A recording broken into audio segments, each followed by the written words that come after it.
Good evening, everybody. Hello, hello. Welcome to another episode of Critique Corner with me, Daniel Parker. And me, DB Fastbinder. And we're continuing on with our dumpster dive through Tubi.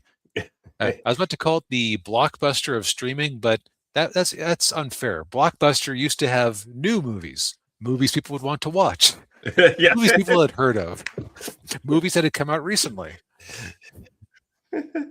yeah. I don't know what the old media equivalent of Tubi would be. TBS Superstation. Oh, there you go. Yeah, yeah, perfect. Uh, well, yes. If you're returning, welcome back. If you're new, what we do is we critique stuff from our corners, and we, of course, as DB said, we're continuing our journey into the free streaming service that is Tubi. Getting us started off this week, it is Bruce Lee in Fist of Fury. Fist of Fury. Yeah. All right. And So, now this is your first Bruce Lee movie, right?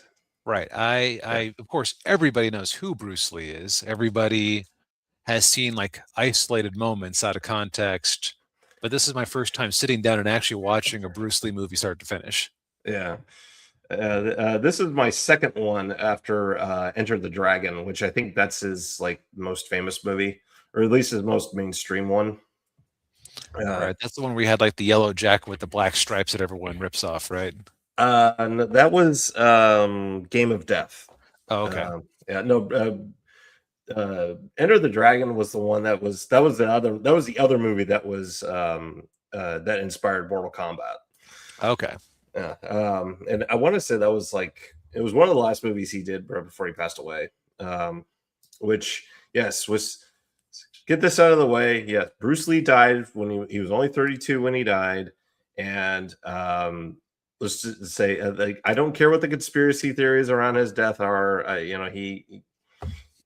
He died under like just very banal circumstances.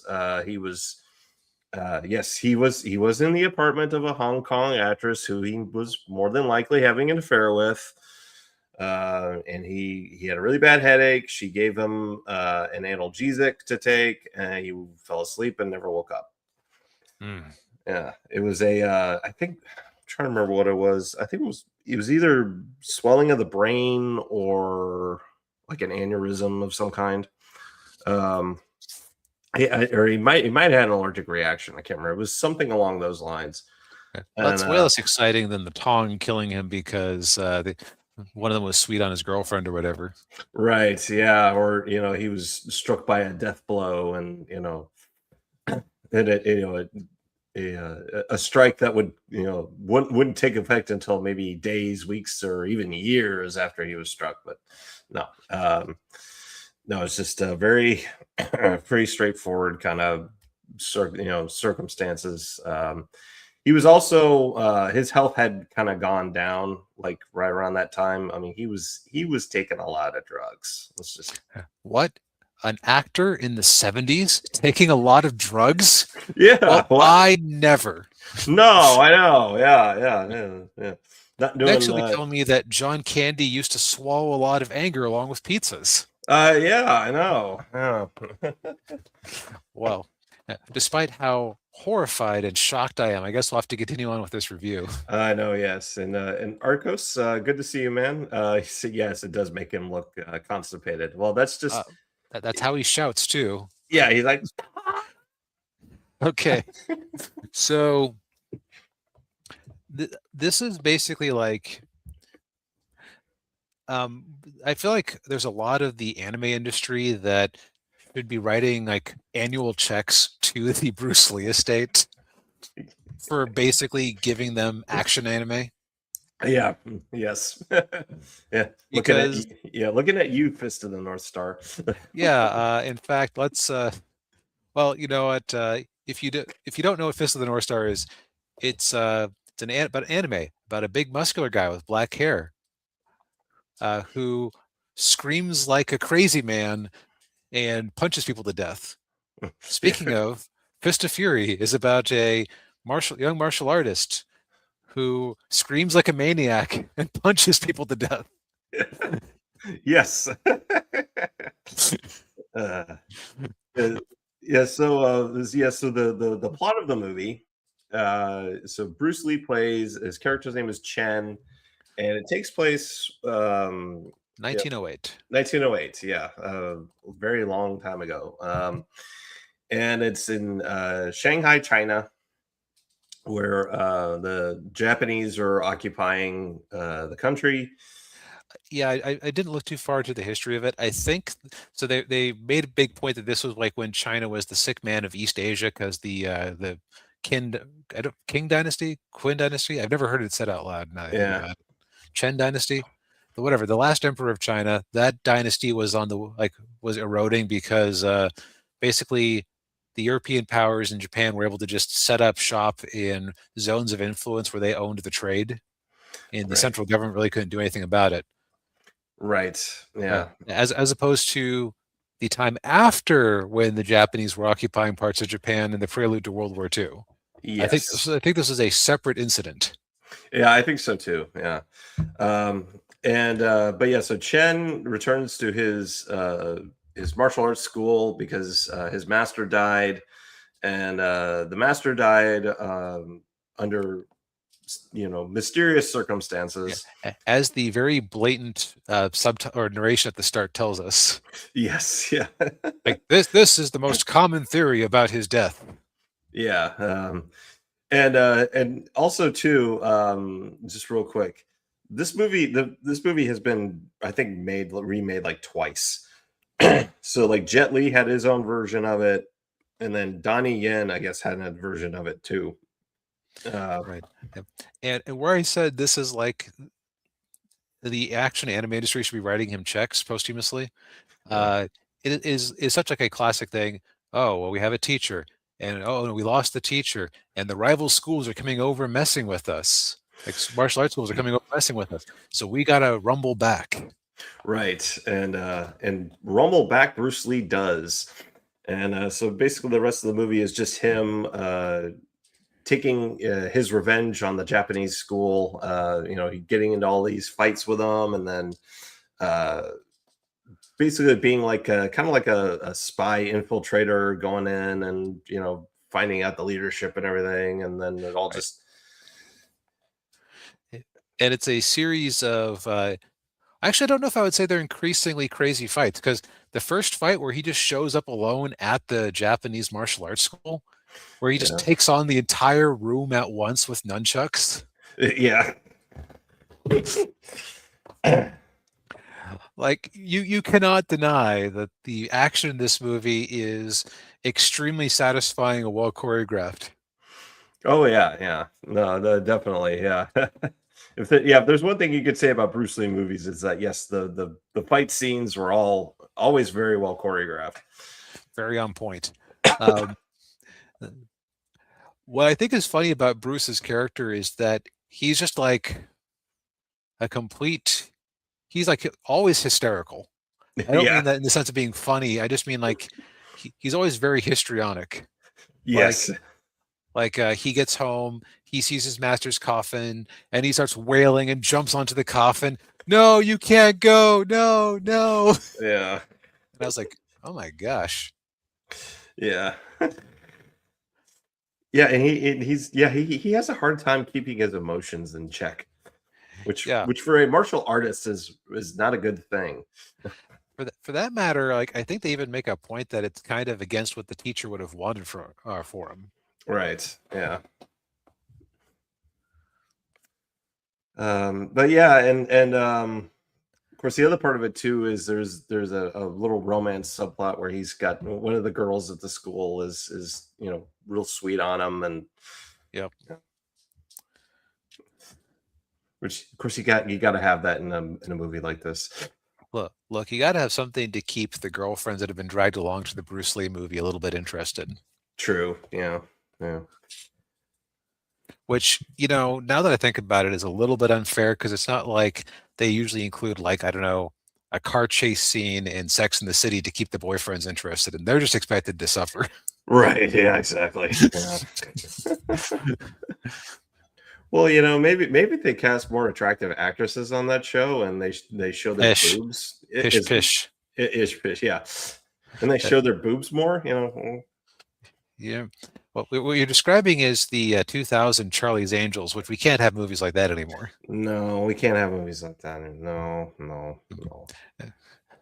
Now, speaking of movies we did have, so like you're not here for like a deep plot or subtle acting, although No. I don't know, maybe in Chinese he did come off as very articulate, but and whatever 70s dub they did for this thing was just a hatchet job. Oh, it was awful. Yeah, and I know some people will say like the dubbing kind of adds to the charm of the movie.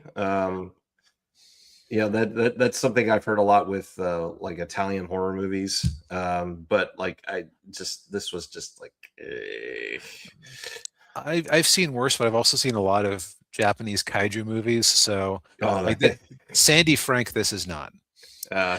And if you know what Sandy Frank is, you've probably also watched Mystery Science Theater and know what true suffering is.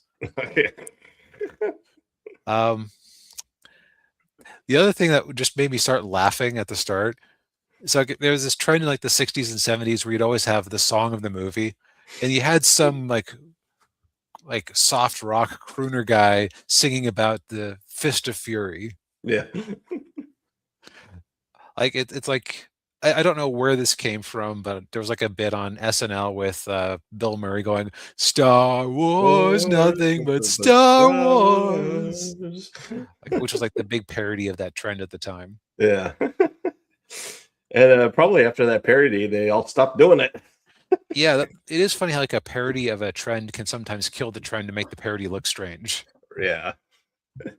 And Arco says the 2000 Charlie's Angels was one of Lucy Liu's best film movies. I don't know who's going to fight you on that one. No, I don't. I won't fight you on that. Oh. And she looked great in that movie too.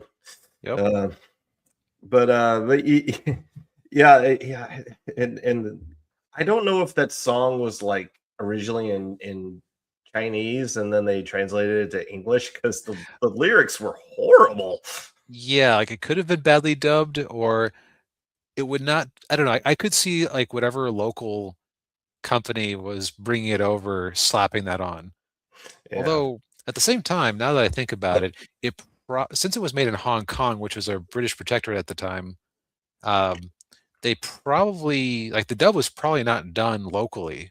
So maybe the Hong Kong company did hire an English songwriter to make something for them. yeah, maybe. Yeah. Yeah, the movie was produced by Golden Harvest, who I think they did like almost all of Bruce Lee's movies, and I know they did most of Mm. Jackie Chan's. And they also produced the live action Ninja Turtles movies. Huh. Yeah. Um, but yeah, I mean, this movie is it's a Bruce Lee Yeah. It's kung as fu subtle movie. as a fart in church. Yeah. I will say, like, just personal opinion, I've been irony poisoned out of this one, I think. Yeah. Because like I was just laughing like whenever it's supposed to be cool when he goes, "What the?" Yeah. Or, or just like just screams at the top of his lungs as he's beating fools down. Yeah. But I just couldn't help but laugh at a bunch of those scenes, even as I was like, "Oh, this is masterful fighting." And like they're doing like a proper escalation of threat because first they have him fight a bunch of jobbers, and they have the head of the school, then they have this Russian guy who they bring in to like restore order, then he has to Yeah. fight the actual like local boss. Oh, speaking of things for the guys, they Yeah. had it. They were this movie Yeah. hates the Japanese. Yeah, it does. Yeah. Uh, Um, like there's a scene where there is a completely pointless striptease done by a woman in a kimono, which is performed in front of a mixed crowd of men and young girls Yeah. at, at some bordello, or I don't know if it's actually I don't know if it was the guy's place or they brought her in or what. And I just kept thinking to myself, I have a hard time believing that in 1908 they would have a mixed party like that, where they would just have a random stripper. Maybe I'm just Yeah. too innocent, but I wouldn't know either. Yeah.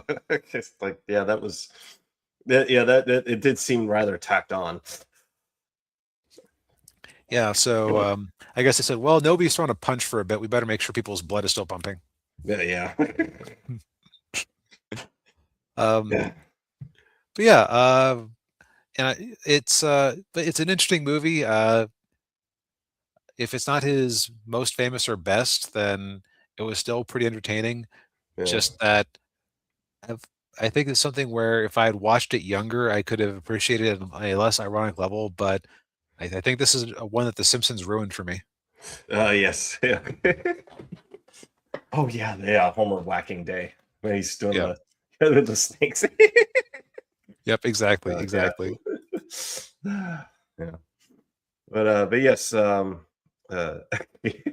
Arcos, the Chinese being racist to the Japanese, surprise Pikachu face. Yep. Yeah. Yeah. Uh, To be fair, in the 20th century, there's a lot of that going around from a lot of people. Yeah. yeah. Well, I was going to say more. In the 20th century, it's not like the Japanese people operating in China in the early 20th century earned a lot of goodwill. Yeah, that's true. Yeah. Yeah. Yeah, they weren't very nice to, a lot of people. Yep. Speaking of Rumble in the Jungle, I have no transition for this one. That's all right. Um, Bruce Lee, Rock Lee, The Rock. I got nothing. Oh yeah. Jumanji. Yes. Daniel finally watched the Jumanji remake. Yes. Yeah. Jumanji: Welcome to the Jungle, which is, I don't know if it would you call if we call it a remake or like a sequel slash soft reboot, something. I would I say don't- soft reboot because you could totally believe that this isn't the same continuity as the first one, since they do Yeah. find the board game. Yeah. That's what I was thinking too. Um, but yeah, so this movie is currently on Netflix. And last I checked, it was number 2 on the most watched Yeah. things on titles Uh, on there. Man, speaking of Netflix jungle movies, I tried to watch the Anaconda remake in about a half hour, and I basically concluded this isn't funny and this is too ironic. Yeah. It actually really felt like they were trying to do to Anaconda what Jumanji did to Jumanji. Yeah, and it didn't quite work. No, And yeah, which is weird because they even had Jack Black in both of them. yeah. And Arco says he only watched it for Karen Gillian. I have no shame or regret. Don't have any shame or regrets on that. No, No, I don't blame you you, you there. you get to see her with her hair and no blue makeup. Right? Yeah. Yeah. So I finally got around to watching this movie because my parents have been bugging me for years to watch it. And anytime it came up, I was telling you to watch it. Right. Yeah. And I want to mention real quick that whenever my parents mention this movie, the one person they always bring up is Kevin Hart. Like they loved Kevin Hart in this movie, and we'll see. He's funny. He's really good in this. Actually, I would say the whole cast was really good in this. Because if you asked me who I would remember, I would think of Jack Black for his performance. Right. Yeah. And he was funny too. But yeah, so Jumanji: Welcome to the Jungle. The movie opens up where the I guess this guy who's a dad, he finds a board game on the beach, and this Jumanji board game, and he gives it to his son, who's a teenager, and his son's like, oh, nobody plays board games anymore. And then he goes and plays his PS1, and then the board game evolves into like a kind of like a Atari 2600 console, and then the kid gets sucked into the game, and then we flash forward to modern time, and we've got a cast of teenagers, high schoolers. You've got Spencer, who is he's the nerdy guy, and he has like a lot of allergies and health stuff. I mean, he literally puts Purell on his neck like cologne, like. And then you've also got Fridge, which is obviously a nickname because he's a football player. Which it's a little weird. They call him Fridge because I mean I assume it's because he's a big guy. But for those of you who don't know, there was a football player named whose nickname was the Fridge. What was it? William Michael? Was it what? God, Refrigerator Dean Perry. They called him the Fridge. He played for the Chicago Bears. And he was on their Super Bowl team. Okay, yeah. Looking at a picture of him, dude Yeah, is built like a refrigerator. Yeesh. yeah, he was a big guy. God, I want to say he was like 400 pounds. I would believe it. Give me a second. I'll find a picture for the nice folks at home. Yeah, because he he was a big guy, and he was like or maybe like 300, 350. They actually used him. They'd use him as a running back on some plays, like short yardage plays. I'm guessing this one must have been later on in his career. Oh yeah. It was after. Oh yeah, that was like in '90s. Yeah. Yep. But yeah. So but anyway, to get back to the movie, so you got Fridge, and he's the football player, but he's having Spencer doing his homework for him. And then you've also got Bethany, she's the popular girl who's very self-absorbed and is constantly on Instagram or wherever. And then last but not least, it's Martha, who's the kind of awkward, shy, nerdy girl. And it took me a while before I realized it's basically the Breakfast Club. It's the Breakfast Club archetypes. Yeah. Yeah. I hadn't thought about that before, but you're right. Yeah. The only difference is there was no they don't have the punk kid in there, the ne'er-do-well. But yeah. I guess you could argue he was already sucked into the game. Oh, that's true. Yeah. You're right. He was. Yeah. Yeah. So they so the four kids, long story short, they all get attention for different reasons. And then they find the Jumanji console, and then they all get sucked into the game. And of course, they're all in the different avatars. So like Spencer is in Dwayne Johnson's body. Fridge is in Kevin Hart's body. Martha is in Karen Gillian's body. And then the teenage girl Bethany is in Jack Black. Yeah. And Jack Black pretending to be a teenage girl, much less a stuck-up teenage girl, is one of the highlights of this movie. Oh yeah. I can't even with this place. And just to clarify, so in much the same way that in the original Jumanji movie, people would be sucked into this jungle world via the board game. Yeah. In this one, it's video gamified. Right. Yeah. They all have 3 lives that they're tattooed bars on their wrists. They all have their different skills, their strengths and weaknesses. Mm-hmm. And so like Dwayne Johnson is he's really strong and brave, and does the smolder, he does that rock smolder, and he doesn't have any weaknesses at all.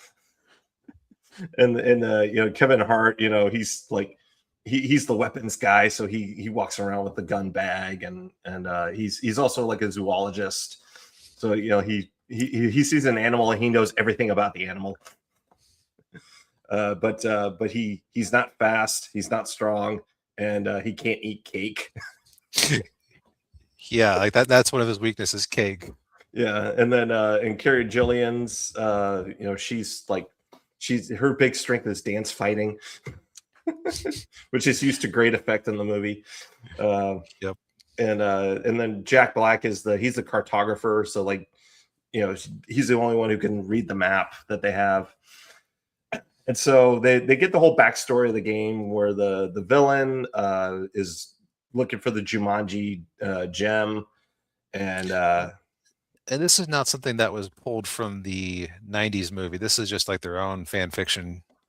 Right. Yeah. It's completely, completely made up. And what was funny was they have one of the NPCs is telling them the backstory, and then it has cut, like, what the heck's going on here? Oh, it's a cut scene like in a video game. It gives you the backstory. Yep. Yeah. So the bad guy, I can't remember what his name was. He's really not in it very much.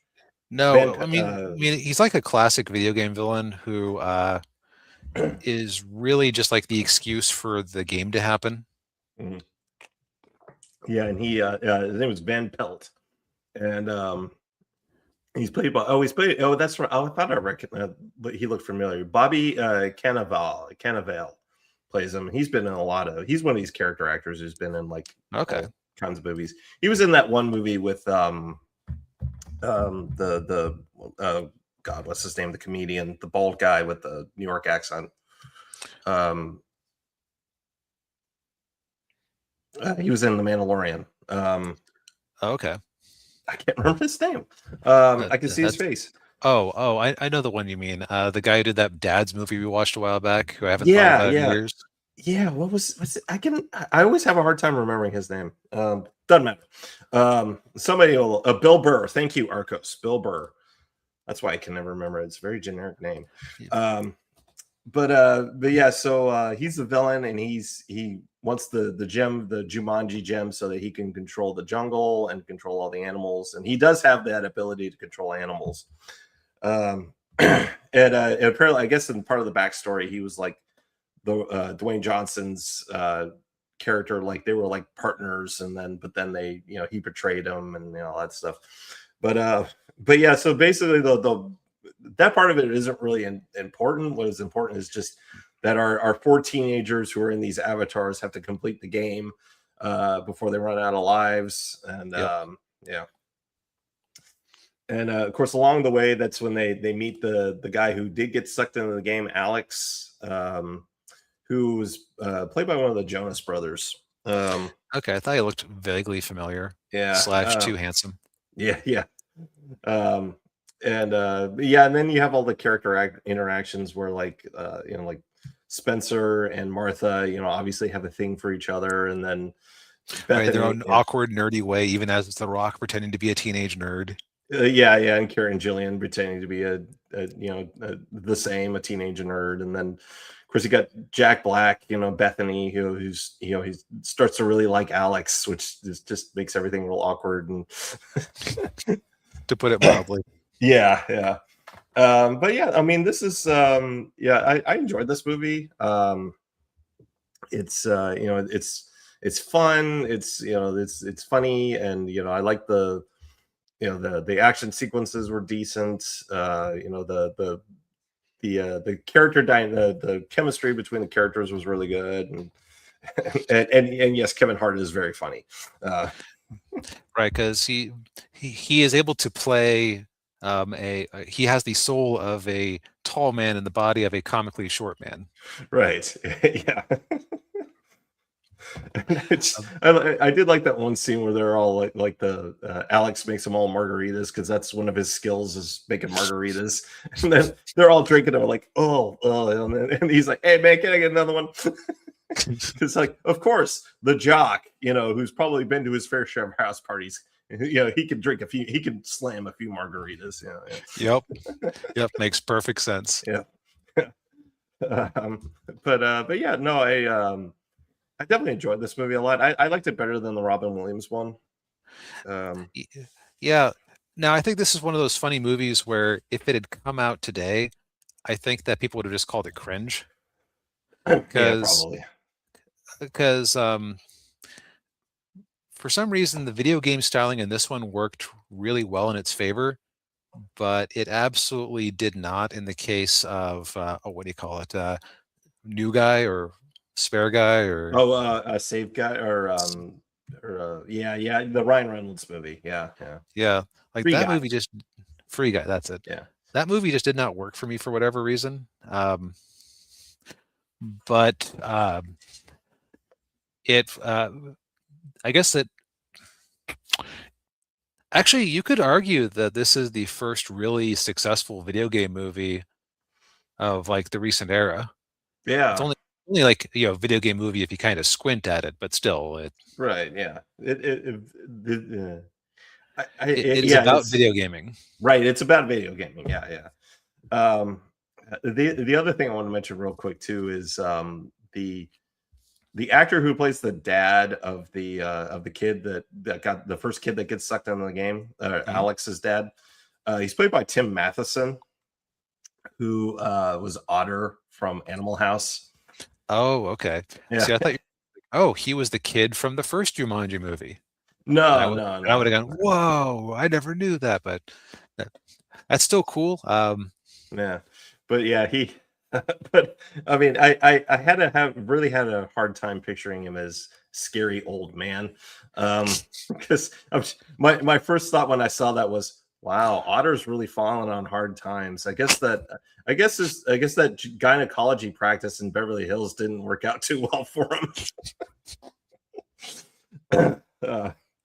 And Arcos says, to be fair, the 90s movie treated the concept a lot more seriously. That's true. It did. Yeah, it was practically a horror movie for kids. Yeah. Yeah, that's a good way of describing it. Yeah.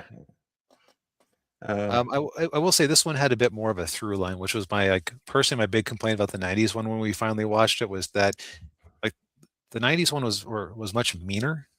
Mm. Oh yeah, it was. Yeah. Yeah, this one had this one was a It's lot much better. softer. Yeah. It's softer. Yeah. It's very fluffy. Yes. Yeah. Um but yeah, I don't know if the second movie is any good or not. I watched it in theaters and I enjoyed it well enough at the time. Yeah. It does have Aquafina in it, but I think it's the best I've. Here's the thing. Okay, I'm going to make the case for why Aquafina was actually good in that movie.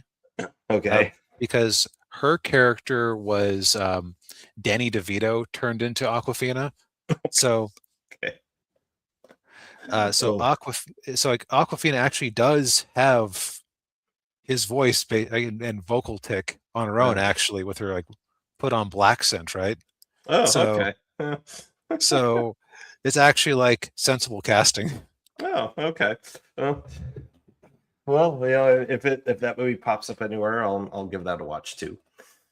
Yeah, it's nowhere near as good, but it has its strong points. Okay. Yeah. All right. Yeah. Well, speaking of fluff and strong points that aren't Yes. strong, who's Harry Crumb, the John Candy movie that I don't think I'd ever even heard of it. There are some movies that you haven't watched before that are on your radar in some sense, but this one was Yeah. just I was basically going through Tubi and trying to pick something to watch, and every time we went by Harry Crumb, you were very excited.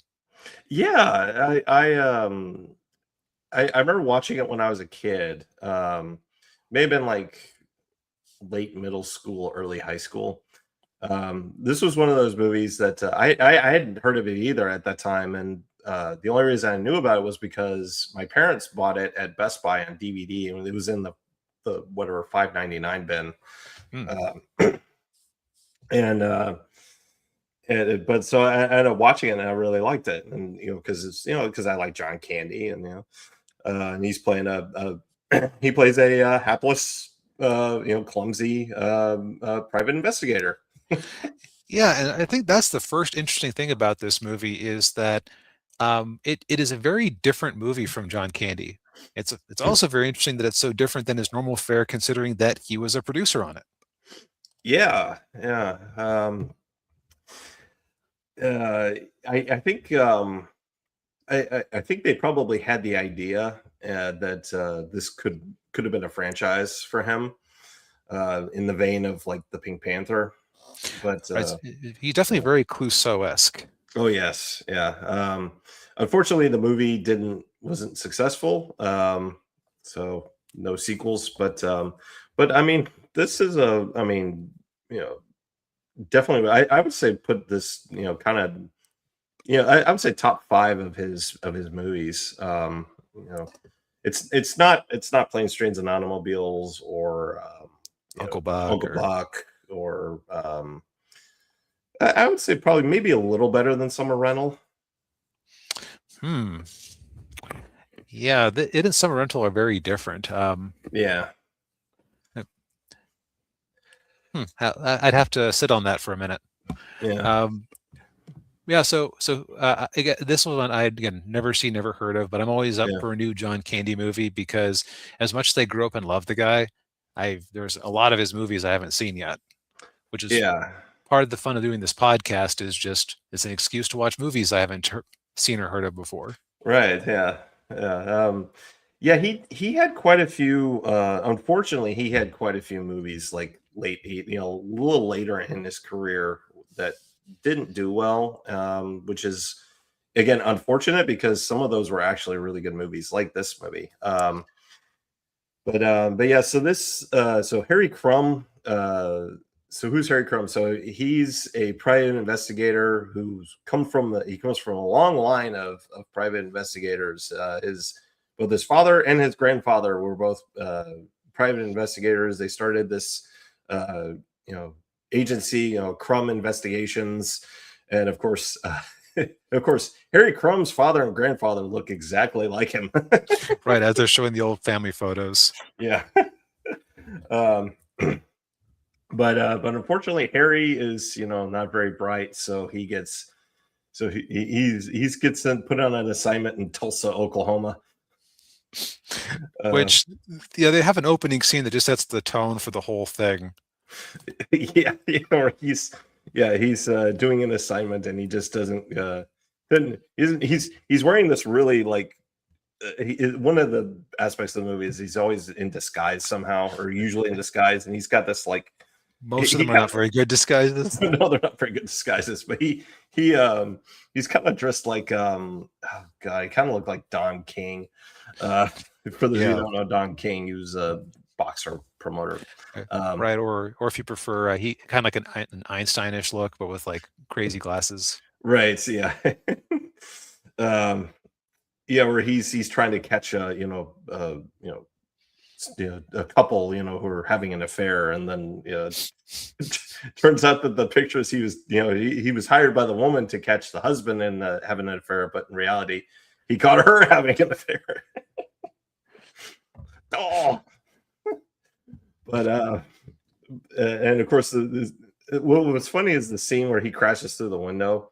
There's a couple arguing, and the guy that's he's yelling at his wife like, "You're letting these guys into my apartment." The guy yelling at the wife it was Lyle Alzado, who was an old football player and became an actor, and he was roided out of his mind. He was one of those guys. Hmm. But I remember him because he played for the Denver Broncos for a period of time. He actually boxed Muhammad Ali, I believe, at Mile High Stadium once. But but get back to in the movie. Um, so the whole crux of the movie is that this daughter of a very wealthy guy. Her name is Jennifer Downing, and she's having getting a mud bath, but then she gets kidnapped, and excuse me, and so her father, who's PJ Downing, hires the Crumb agency to help to find her. But of course, the guy running the agency, his name is Elliot Drayson, who's played by Jeffrey Jones, who is the principal from Ferris Bueller. He's also in real life, he is a monster. I'll just leave it at that. Oh, But yeah. so maybe I shouldn't feel too bad about some of the nonsense his character gets put through. No, you should not. No. But yeah, so uh, he calls in Harry to help with the case, and of course, in hijinks and hilarity ensue. Yeah, we compared it to Clouseau. There's like a bunch of other comedic detective characters who stumble and bumble into the case. Yeah, Like it's like, okay, you had no way of knowing that would actually get you anywhere. yeah, Or it's like and this is like a Homer Simpson late season Simpsons grade intellect we're dealing with here. Like, yeah, you know, like the daughter, like the remaining daughters, shows him a picture of the sister on her wall, and it's like a blown up poster. It's like yeah. the head is like the size of John Candy's body, and he goes, "If that's her head, the rest of her must be enormous." Yeah. Uh, and yeah, and what was it? Well, yeah, and he's a klutz too. Like he's just Yep. he opens the door and he's like, "That's right, I'm the Harry Crumb," and the door slams in his, his face. Uh, but yeah, I will say the story is half decent because it does have that like film noir detective type story where you have all these like you have different players in the who are doing their own things, and then there have all these betrayals and twists and everything. Yeah, you don't necessarily want to go too deep into it because, like with a lot of comedies, as long as you know that okay, this is generically good, you at that point you kind of want us to shut up and not spend a bunch of time like going over every single gag. Right, yeah. So I just remember one gag when he's like when he gets really dizzy and he's just kind of stumbling around. That's the other thing is like, so this is a very different role for him because usually John Candy characters, I would say like they usually have at least some sort of animal intelligence. Yeah, A few of his characters, like the guy in the rental house or yeah, what the summer the one rental. down, yeah, the summer rental, excuse me, down in Florida, where he was down in Florida. Yeah, He was an aircraft traffic controller. They don't let dummies in there. right, right, yeah, and even like well, even his character in Planes, Trains, and Automobiles. I mean, yeah, he was a shower curtain ring salesman, but I mean, he was functional.